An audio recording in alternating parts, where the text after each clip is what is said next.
राजनीति में कई बार ज्यादा होशियारी उल्टी भी पड़ जाती है। कुछ ऐसा ही हुआ बिहार के पूर्व डिप्टी सीएम तेजस्वी यादव के साथ। तेजस्वी ने सोचा कि वोटर लिस्ट को लेकर केंद्र और चुनाव आयोग को घेरेंगे, लेकिन अब खुद ही वो फंसते हुए नजर आ रहे हैं। सवाल ये है कि क्या तेजस्वी यादव के पास दो वोटर आईडी कार्ड सच में है? क्या उन्होंने नियम तोड़ा है? और क्या अब उनके खिलाफ कार्रवाई हो सकती है? और 2 वोटर कार्ड रखने पर नियम क्या हो सकते हैं? क्या कार्रवाई हो सकती है? क्या जेल भी हो सकती है? ये बहुत सारे सवाल हैं और मैं आपको पूरी जानकारी तथ्यों के साथ आज बताने वाली हूँ। बात शुरू हुई एक प्रेस कॉन्फ्रेंस के साथ, जहां तेजस्वी ने दावा कर दिया कि उनका नाम जो है वो बिहार की नई वोटर लिस्ट में है ही नहीं। उन्होंने बकायदा सबूत के तौर पर जो एपिक नंबर था वो दिखाया और ये कहा कि रिकॉर्ड इसका मिला ही नहीं है। उन्होंने ये भी कह दिया कि मुझे तो नागरिक भी नहीं माना जा रहा, मैं वोटर ही नहीं हूँ।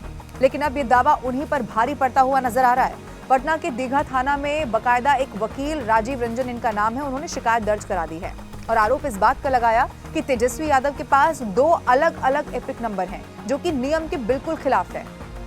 अब चुनाव आयोग ने इस पर फौरन एक्शन ले लिया। तेजस्वी को नोटिस भेजा गया और उनसे कहा गया कि जिस वोटर कार्ड का जिक्र उन्होंने किया वो दिखाएं, क्योंकि जांच में सामने आया कि जिस नंबर की बात तेजस्वी ने की है वो आधिकारिक रूप से जारी हुआ ही नहीं है। मतलब सीधा सपाट तेजस्वी ने जिस नंबर को दिखाया वो रिकॉर्ड में रजिस्टर्ड ही नहीं है। अब चुनाव आयोग ने कहा है कि वो उस कार्ड की ओरिजिनल कॉपी दे ताकि जांच हो सके। इतना ही नहीं, चुनाव आयोग ने तेजस्वी के उस दावे को झूठा बता दिया, सिरे से खारिज कर दिया, जिसमें वो कहते हैं कि उनका नाम लिस्ट में ही नहीं है। इलेक्शन कमीशन ने कहा कि उनका नाम तो क्रम संख्या 416 पर मौजूद है।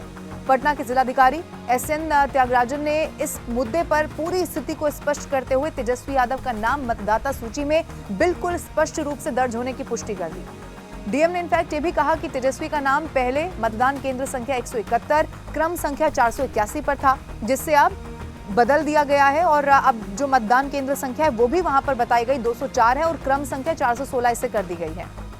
अब राजनीतिक जो विश्लेषक है उनका कहना है कि एक जिम्मेदार नेता या राजनीतिक व्यक्ति को किसी संवैधानिक संस्था पर आरोप लगाने से पहले सभी तथ्यों की जानकारी होनी चाहिए। चुनाव आयोग ने सब कुछ स्पष्ट कर दिया है। वहीं बीजेपी ने यह कह दिया है कि विपक्षी नेताओं से अनुरोध करते हैं कि सिर्फ एक एजेंडे के तहत किसी संवैधानिक संस्था को बदनाम करने की कोशिश ना की जाए। सवाल यह है कि क्या तेजस्वी ने जानबूझकर गलत जानकारी दी? क्या उनके पास 2 वोटर कार्ड हैं? और क्या इस पूरे मामले में कानूनी मुश्किलें उनकी कैसे बढ़ सकती हैं? देखिए, पटना पुलिस इस पूरे मामले की जांच कर रही है और अब देखना ये होगा कि तेजस्वी का ये जो दाव है वो उन्हें खुद को कितना महंगा पड़ता है। ये भी आप जान लीजिए कि वोटर कार्ड पर नियम क्या कहता है।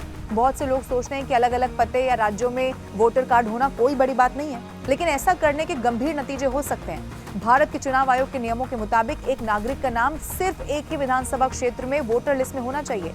2 जगह नाम होना या 2 कार्ड रखना फर्जीवाड़ा माना जाता है और ये चुनावी प्रक्रिया की पारदर्शिता और निष्पक्षता पर सीधा असर डाल सकता है। और ऐसा करने पर BNS की धारा 182 और साथ ही representation of the people act की धाराएं 17 और 31 के तहत सजा हो सकती है और इसमें दोषी पाए जाने पर 5 साल तक की जेल, जुर्माना या फिर दोनों हो सकते हैं।